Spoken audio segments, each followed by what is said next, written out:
எனக்கு தெரியாது முதலாளி. 26, 27 என் தலைவரை நான் 27ஆம் தேதி போய் பார்க்கணும்.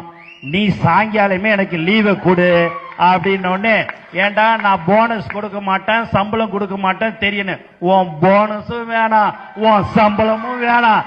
ஆனா என் தலைவன் என்னை அழைச்சிட்டான், என் தலைவன் என்னை பார்க்கணும், அந்த முகத்தை நான் பார்க்கணும். உனக்கு இஷ்டம் தான் நீ போனஸ் கொடு, வேலை கொடு, இல்லைன்னா எனக்கு என் தலைவன் இருக்கிறான், நான் அங்க போய் பார்த்துக்க.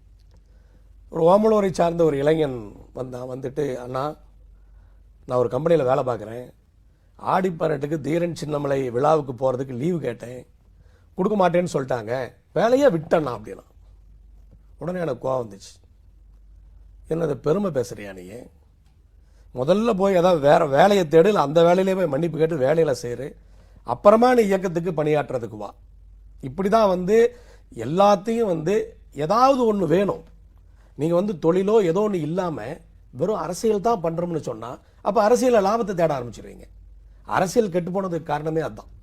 முழு நேர தொழிலாக என்னைக்கு ஒரு சிலர் அரசியலை பார்க்க ஆரம்பித்தாங்களோ அன்னைக்கு தான் அரசியலில் ஊழல், லஞ்சம், அத்தனை விஷயங்களும் உருவானது அன்னைக்கு தான்.